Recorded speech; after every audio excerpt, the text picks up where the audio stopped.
Hello. Magandang araw po sa ating lahat. Ako po si Noel Ocampo Reyes, Assistant Secretary for Strategic Communications at spokesperson ng Department of Agriculture. Live po tayo from the Philippine Rice Research Institute here at Science City of Muñoz.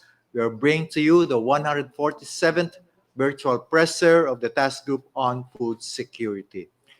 The DA, together with 22 other government agencies, form the task group directed by the IATF to undertake actions for 9 clusters po.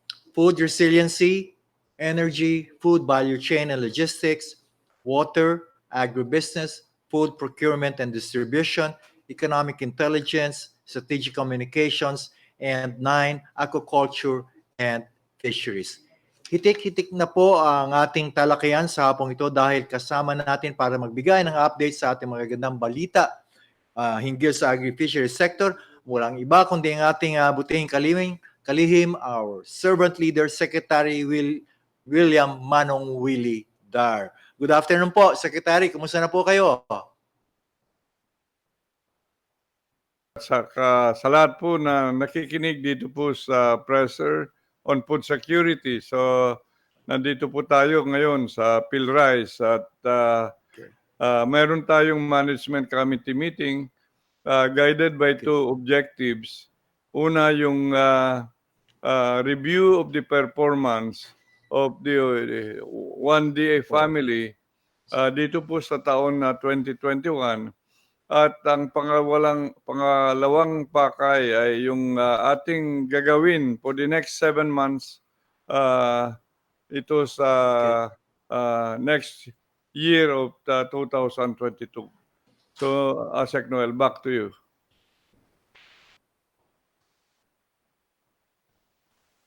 Sige po. Bago po tayo pumunta ng ating talakayan ay siguro tunghayan natin ang ating napuntahan ni Secretary nito nakaraang mga araw at linggo dito po sa 4 na probinsya at pwede natin ipakita ang ating napuntahan sa ating mga ayan po sa Tawi-Tawi. Pumunta po kami diyan sa Nash Damang, diyan sa Tawi-Tawi at namigay po tayo ng mga interventions diyan. Bumisita first time ni Secretary sa Tawi-Tawi. Ito po yung sa Panglima. Si Congresswoman Ruby Sahali, Mayor ng Panglima, Sugala, Tawi-Tawi, si Norbert Sahali at kanilang anak ni Congresswoman Ruby, si Dayang at Alisa. Yan po, sa Tawi-Tawi po yan. Binisita po namin pati yung seaweed farm doon. At meron din po sa Tantangan, South Cotabato, namigay po ng mga ayuda sa Secretary, yung 5,000 na Rice Farmers Financial Assistance at mga iba pang ayuda sa mga magsasaka doon. Next po, ayan po, sa Zamboanga naman, kasama natin si Mayor Beng Climaco, si Director Rod Dan Cedeño ng Zamboanga Peninsula, at yan po ay namigay din po ng RFFA assistance na 5,000 sa mga magsasaka doon at iba pang ayuda ng Department of Agriculture. At ito lang po, kahapon, dito po kami sa Nueva Ecija, siyempre po, ayan pa, Cabanatuan naman. Kasama natin si Congresswoman Rhea Vergara at iba pang mga opisyalis doon para na mahagit na rin ng ating mga rice financial assistance through Land Bank and DBP. So, Secretary, kumusta? Ito po, nandito po kami ngayon sa PhilRice again na ating siguro ipalabas yung ating maikling video. Nandito po kami para magkaroon ng management committee meeting ng physical, pero kami po ay laging nagmi-meet naman via Zoom. Ito pong physical ay 2 years na nangyari, after 2 years, 2019 before pre-COVID. So, let's run the tape, the film, a short film lang po para ma-appreciate natin habang ina-annotate ko po. Tama po. Ayan po, nandito kami for 3 days dito sa Science City of Muñoz. PhilRice Headquarters, main headquarters, Science City of Muñoz. Yan po ang Helix, yan po ang icon dito sa pinakabagong facility ng DA, ang Crop Biotechnology Center.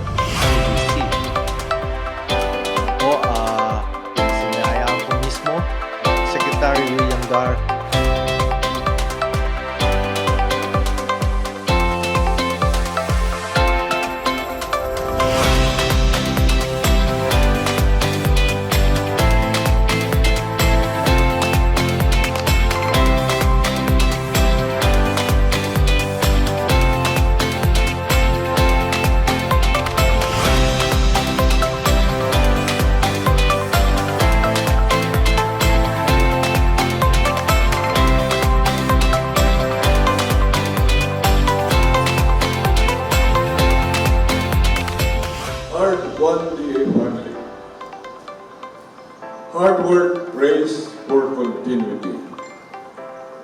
these remaining months of the Duterte administration, however uncertain they seem, can still be guided by science, technology, and skill.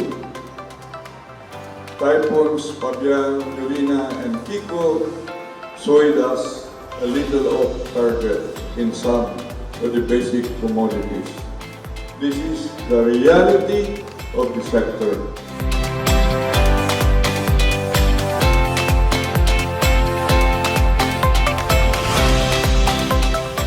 Increasing unpredictability should be the impetus for us to sharpen our methods.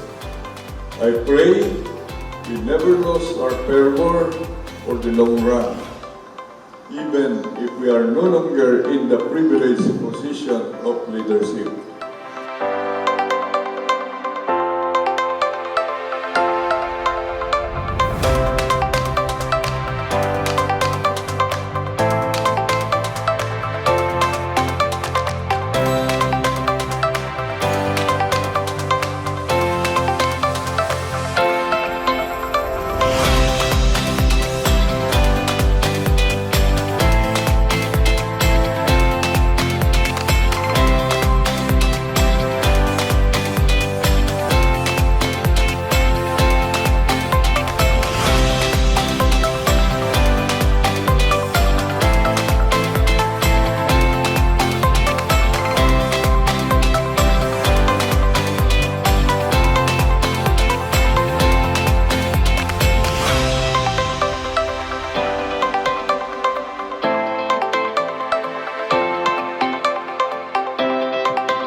Kay Secretary William Dar.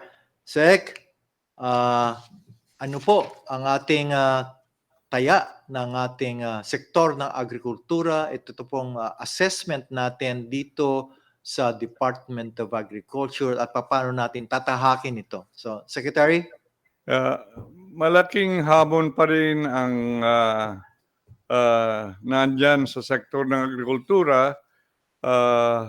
Bagkus with all these challenges, tayo naman sa Department of Agriculture ay tinataas po natin yung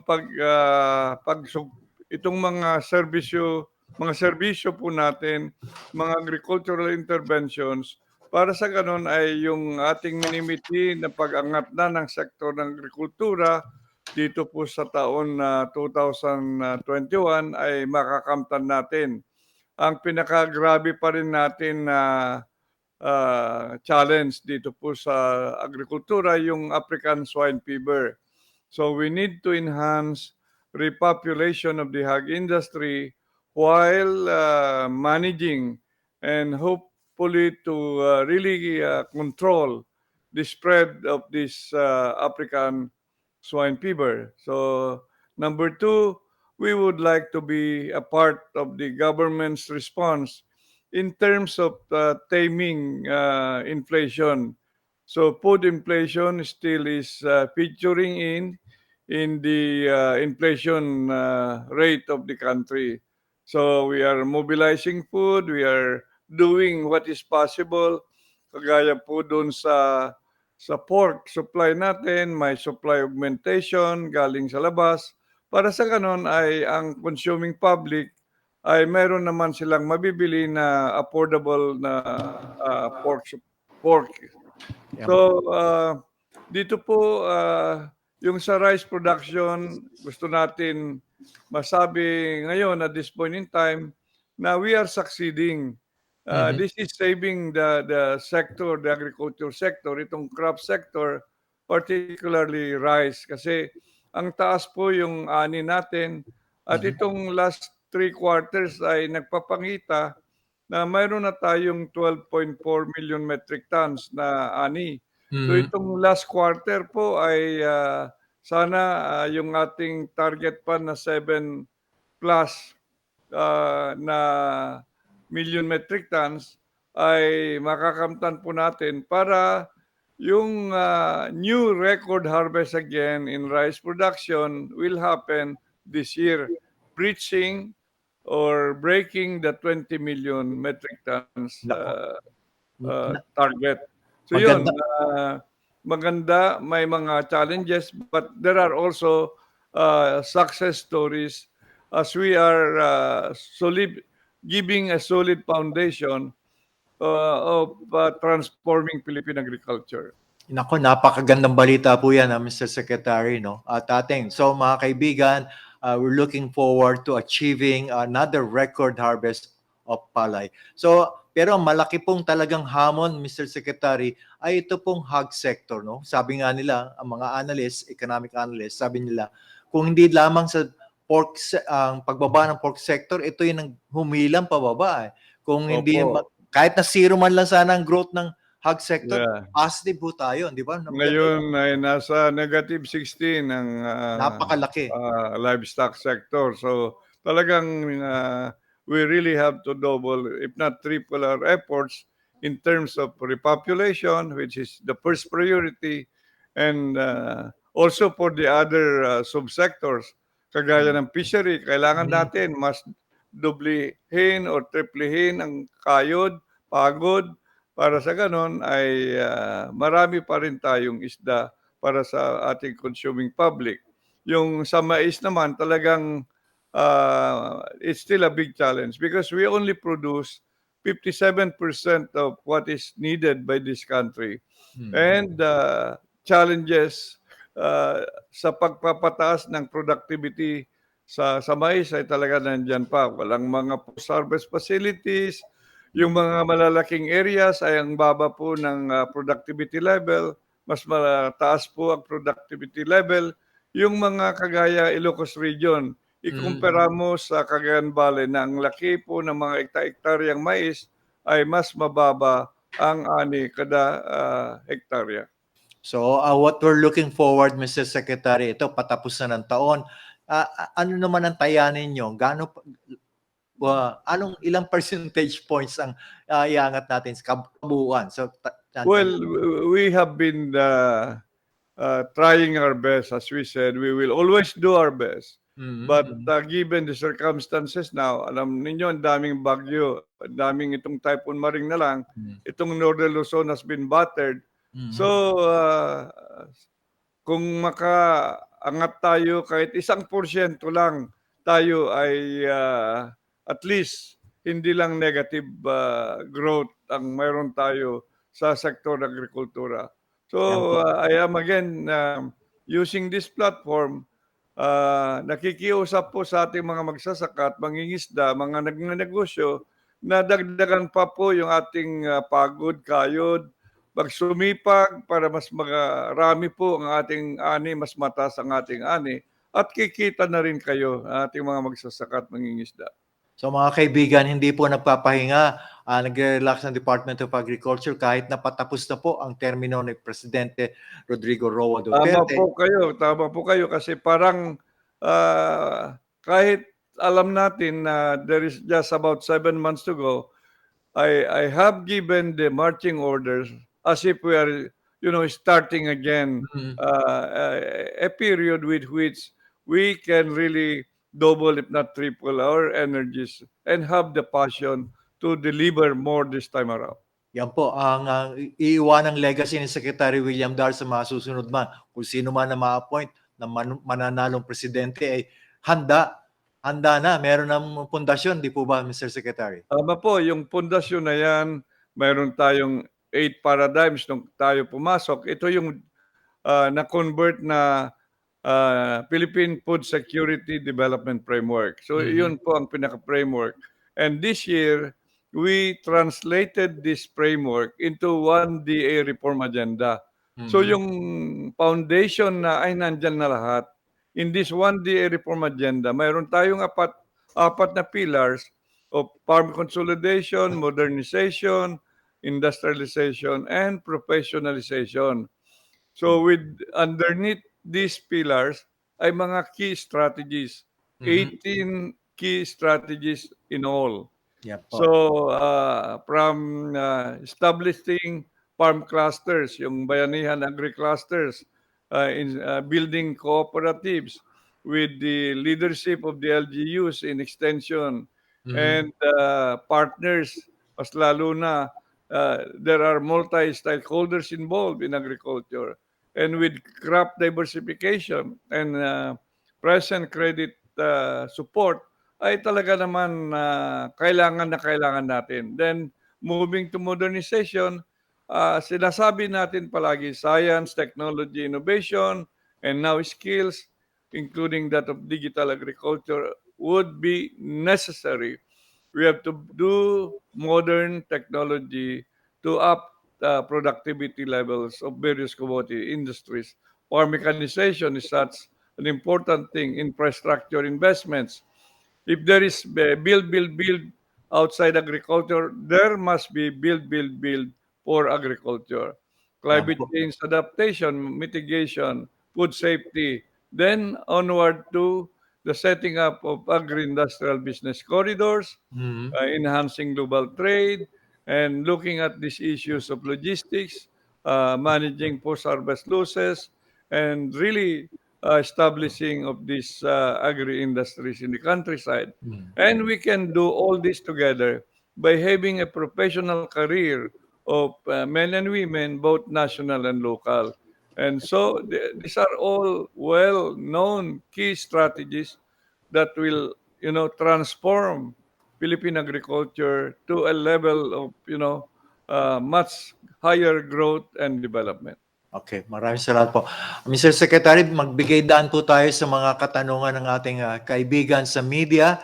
Umpisahan po natin kay Kat Talavera ng Philippine Star. Sabi niya, can the DA confirm reports that the Philippines is limiting rice imports from Vietnam? Totoo po ba ito? Why are doing it? Hindi naman totoo. Vietnam still is our the biggest source of much of the supply augmentation that we have. What we are doing is to manage the imports. Dapat naman hindi magparating ang mga importers during major harvest seasons. Sige. Tanong po ni Aileen Mencias ng Abante, ano po epekto sa pagmamahal ng fertilizer sa produksyon ng bigas? Babawasan ba ang patabang ipamamahagi sa magsasaka? Well, talagang kung kulang ang fertilizer mo because of this problem of increasing prices of fertilizer, alaman natin na this is a problem as a result of the China energy crisis. So it's a choice between helping their population live because it is winter. So they have reduced production of fertilizers, even no longer exporting meanwhile. So talagang apektado globally itong ginawa ng China. Pero huwag tayong mawalan ng pag-asa. Number one, ay gusto man natin na talagang continuous pa rin yung pagtulong natin sa ating mga magsasaka, yung food or fertilizer na agricultural intervention ay itutuloy po natin yan. We are now working with both houses, the House of Representatives and Senate, para madagdagan po yung pondo para dito sa fertilizer, para mayroon tayong subsidiya na continuously to be given the farming sector, the crop sector particularly, of course.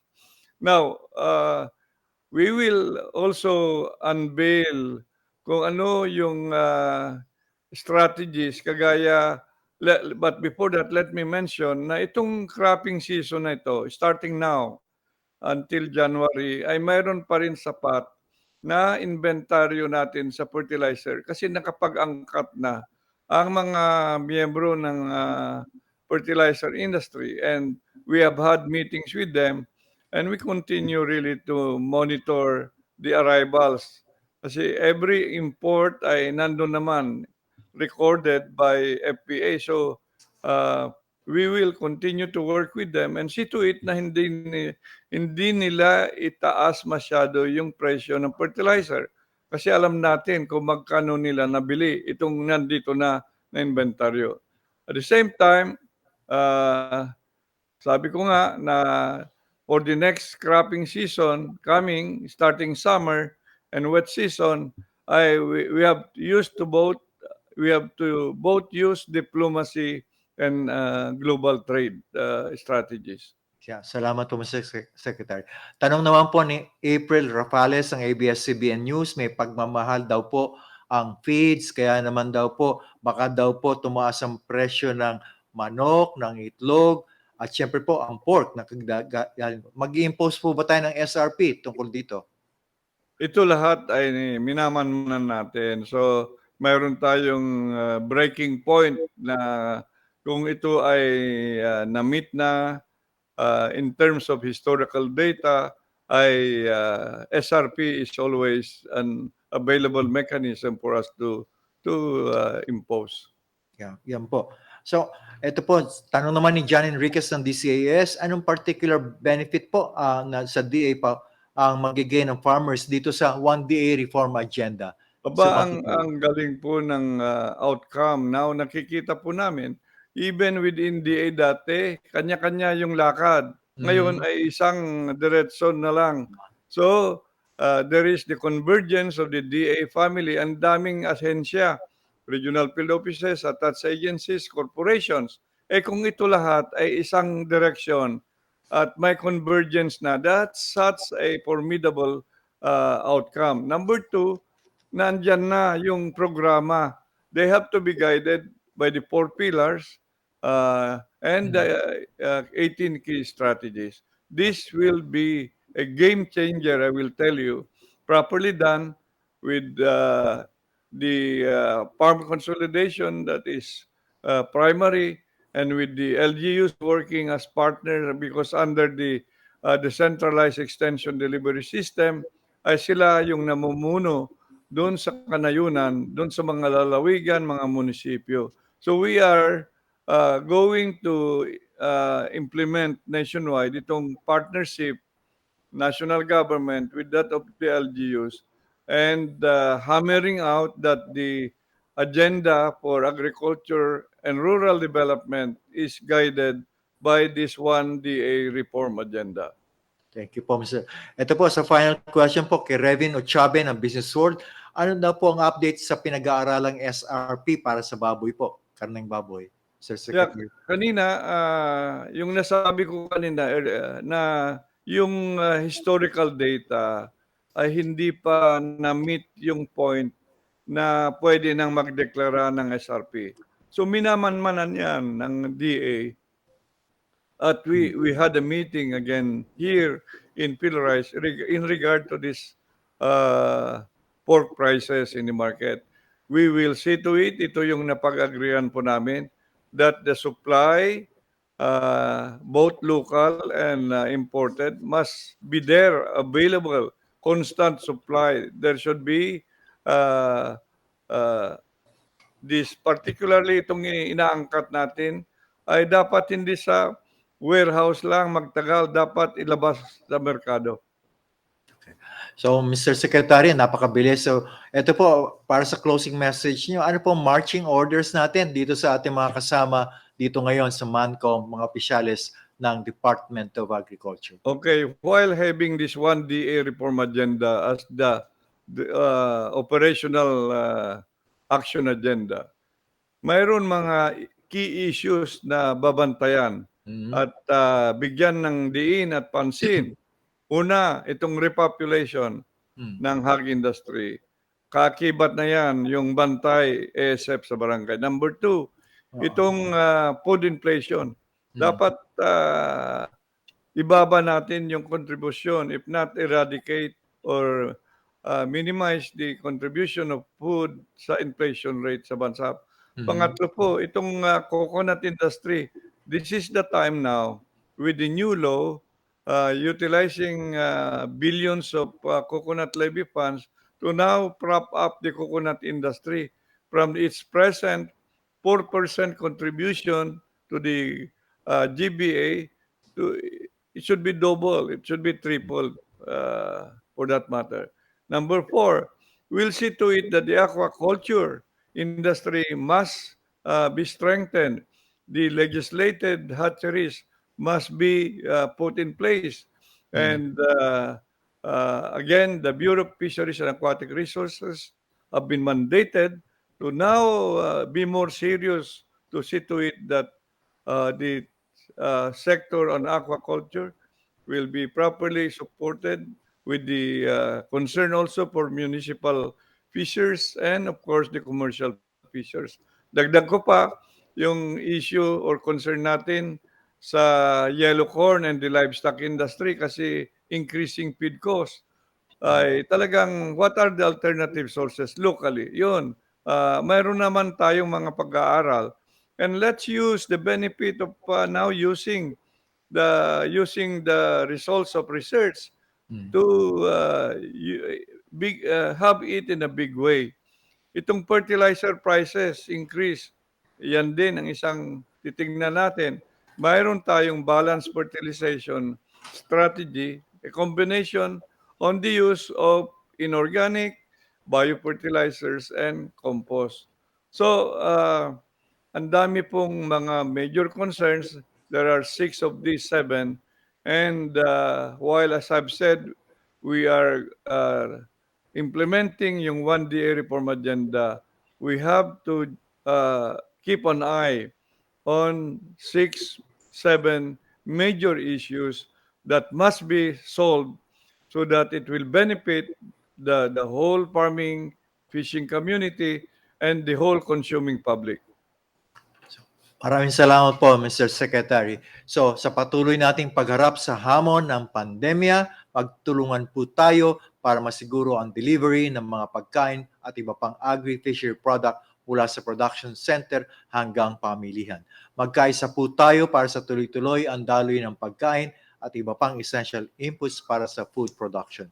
A 1DA, One Nation, natin po upang lahat ay magkaroon ng access sa sapat at ligtas sa pagkain. Sec Noel, bago ka mag-conclude, gusto kong bigyan ng diin yung binibigay po natin na ayuda sa mga rice farmers. 1.5 million rice farmers will receive, those who are tilling 2 hectares and below, under RCEP RTL. Mayroon tayong binibigay na ayuda na 5,000 pesos each. And we would like the rice farmers na happy sila itong Christmas season at we are seeing to it that all the 7.6 billion pesos will be received by the 1.5 million rice farmers. Yun po ang Christmas ng national government sa inyo. Yan po. Maraming salamat po at maligayang Pasko ng ating mga 1.5 million farmers and their families. So nagpapasalamat din po kami lahat sa kanila at ganun din ang ating katuwang na local government units at private sector na patuloy na nakikipag-isa sa atin para makamit ang maunlad na agrikultura para sa lahat. Ayan po. At sa aming taus-pusong pasasalamat sa lahat ng miyembro ng 1DA family. Sila po ngayon ay nanonood dito sa PhilRice sa ating Crop Biotechnology Center. Ipagpatuloy po natin ang ating sama-samang pagkilos tungo sa isang food secure and resilient Philippines with empowered and prosperous farmers and fishers. Sa Radyo Kaya Pilipino, natin ito. Kaya natin ito, Noel. Kaya natin, DA team, 1DA family. Let's do it. Kaya natin. Let's succeed and see to it that under the leadership of President Rodrigo Duterte, magwagi ang sektor ng agrikultura, ang ating magsasaka, mangingisda, agripreneurs ay sila po ang tunay na bayani sa ating bansa. Yan po, maraming salamat po, Mr. Secretary, at maraming salamat din po kay Secretary Martin Andanar ng Radyo TV Malacanang, PCOO, PTV4 at Radyo Pilipinas. Maraming salamat po. At please visit our website, da.gov.ph, like our official Facebook page, Department of Agriculture Philippines, at send us a tweet through the official Twitter account at Manong Willie. Para po sa mga past presser, nais niyo mapanood, video tungkol sa agrikultura, please visit and subscribe to our Ani at Kita channel, YouTube channel of the Department of Agriculture. Hanggang sa muli, ako po si ASEC Noel Ocampo Reyes, kasama ng ating magiting na napakasipag na servant leader, si Secretary Manong Willie Dar. Yan po. Magandang hapon po mula dito God sa bless. God PhilHealth. bless us all. God bless us all. Stay Ingat po safe. tayo.